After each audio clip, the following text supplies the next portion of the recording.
Hi, my name is Terry Westwell and welcome back to Panic at the Book Club. This week we'll be discussing Blood Orange by Harriet Tyce, which was recommended by Rebecca.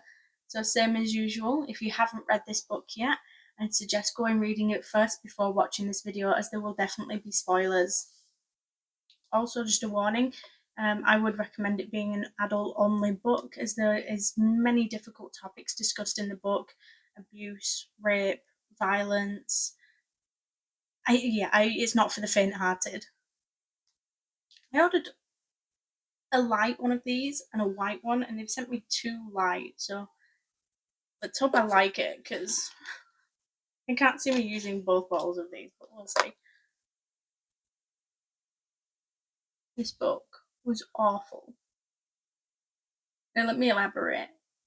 It's a psychological thriller that is extremely well written. It's so well written about so many terrible topics.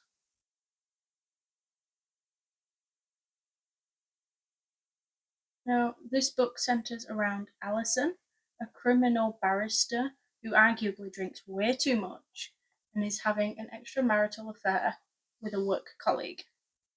Messy, right?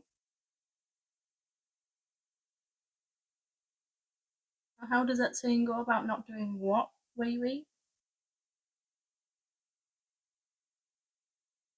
There's drama going on at home, there's drama going on in her affair, and there's drama going on at work in the murder case that she's taken on.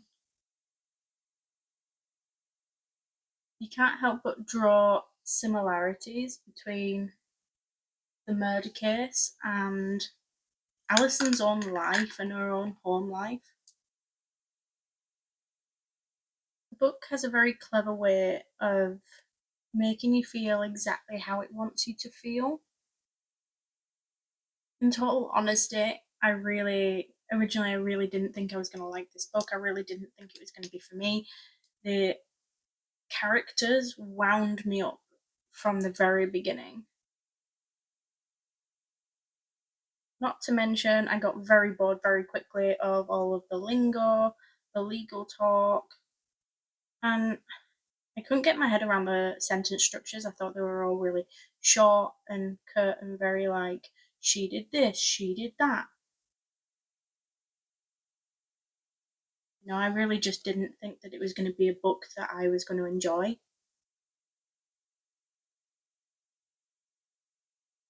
After a while, the book really started to draw me in. Like, I really enjoyed the different environments in the book, and even the short structure sentences, they really started to make more sense.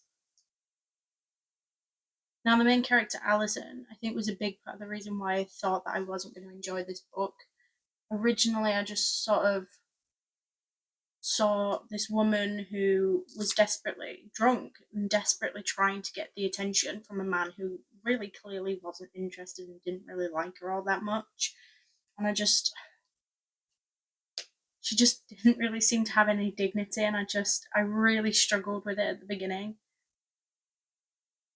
It was really difficult to really feel anything for her. I felt really bad for the husband and child that she had at home, and it was just really care for her all that much, to be honest. It isn't until you get more of a story that, despite all of the flaws, despite even the affair that she was having, that I started to sympathise with her and feel bad for her instead.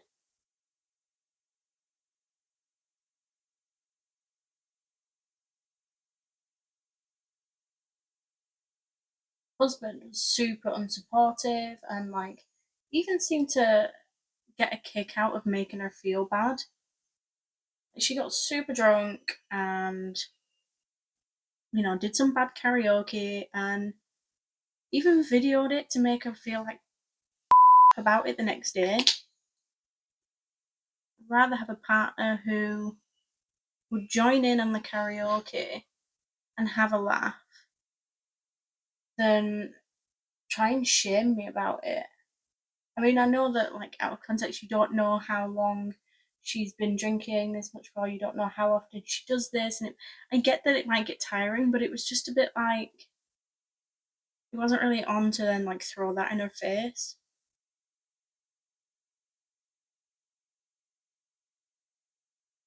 She kept saying she was going to try, and she was going to try and do better and be a better mother, and she just kept failing. She kept going back and having this affair with Patrick, and it wouldn't really stick around for very long. And at first, I just thought, oh, she's not trying very hard, is she? But I don't know. After a while, you'd sort of notice a pattern.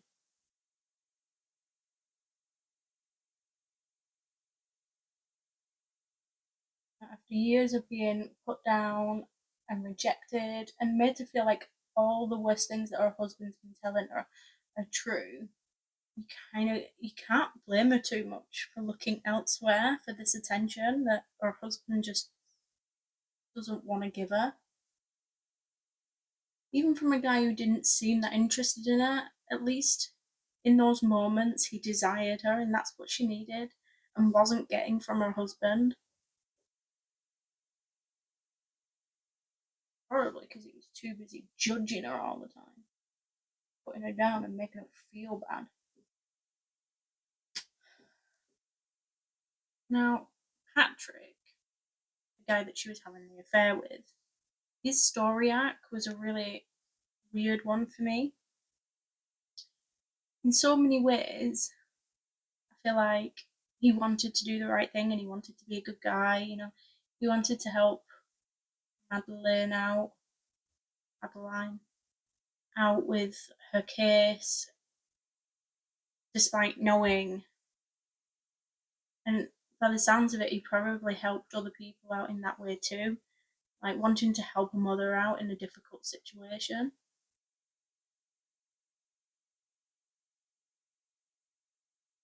Wanted to help her out in ways that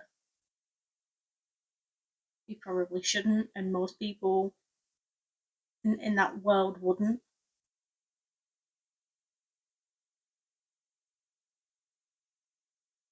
I was actually really surprised at the allegations when they first came out against Patrick, and it actually took me a good minute to realise that I shouldn't be surprised.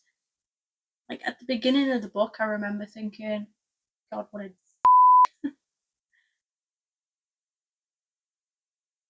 like I couldn't understand the appeal. Like I didn't understand why she would cheat on her husband with someone like that.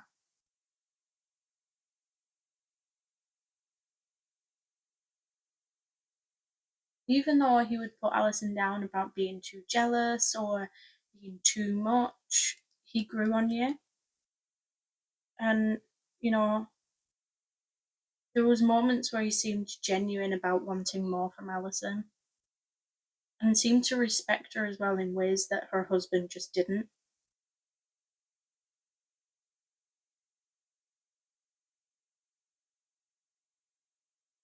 He didn't care what she was wearing and thought that she looked beautiful no matter what. And in a way, treated her better than her husband did and became almost like the better option. That is until the allegations came out, and then maybe not. I mean, it was still better than her husband. Maybe not a good option.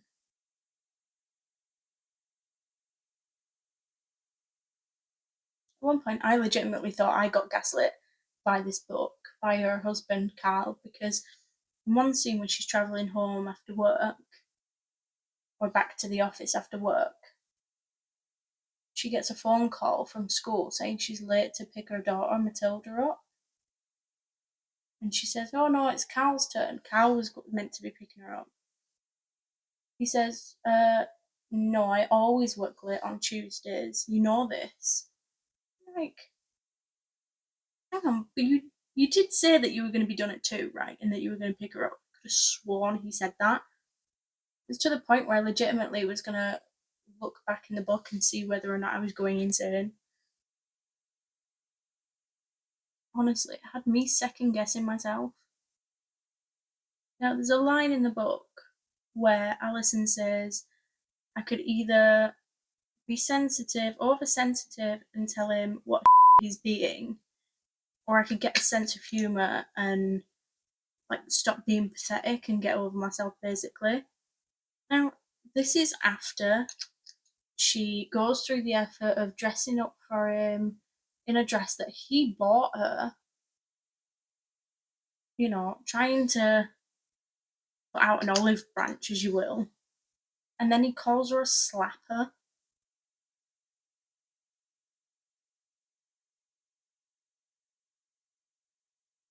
But this is how much he's gaslit her into thinking that all the problems that they're having in their relationship, in their marriage, is all her fault. Now, if my partner called me a slapper after I've gone through the effort of dressing up nice for a meal, I would be, and not because I'm oversensitive.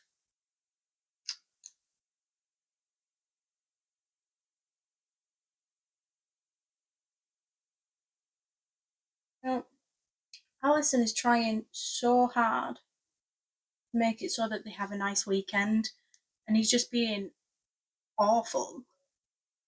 She's putting everything aside, she's putting all of her feelings aside, despite how nasty he's being, just for him to have a good weekend and hopefully be able to fix their marriage. Despite his apparent problem with her drinking, he makes absolutely no effort to ask her to cut down or slow down. He has just as much to drink as her, if not more, and yet she's the one who blacks out, the woman who frequently drinks a little bit too much, probably has a bit of a drinking problem, yet she's the one who blacks out. Straight away I knew something was fishy. No matter how awful he was being, I did not expect that ending.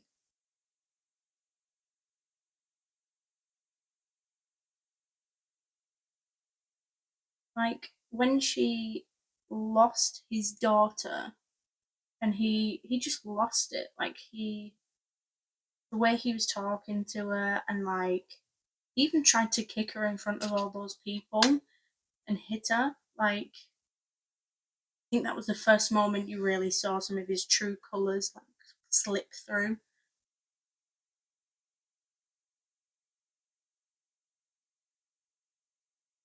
So it was revealed that he knew about her affair, and he'd known for a while because he'd put spyware on her phone and was actively spying on her, put camera on her bag, and put cameras around the home. So I think a lot of his anger came from jealousy that somebody else was involved in his unwilling, unknowing bloody slave.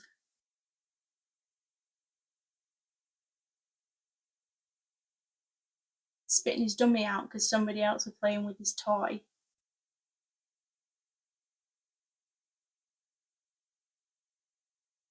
Just the gaslighting, the spying, and then that ending.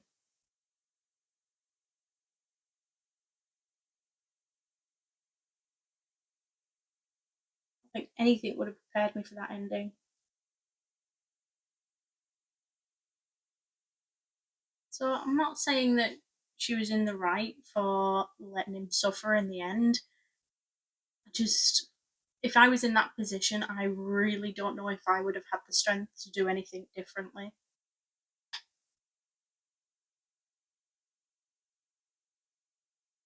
I loved and hated this book both at the same time.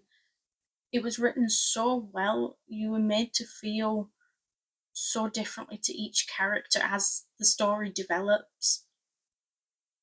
And then that ending, the fact that it was all happening well before she was even having an affair, I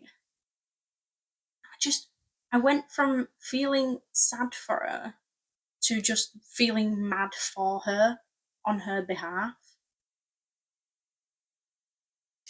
I could go on and on about this book. I thoroughly enjoyed it, and it was definitely one that I would recommend to people. Although I think my recommendation would probably come to with a warning attached to it. So, um, but on that note, please let me know what you think. Did you enjoy the book? Did you have any different thoughts to me? What did you think of the allegations against Patrick? And what do you think you would have done in the end?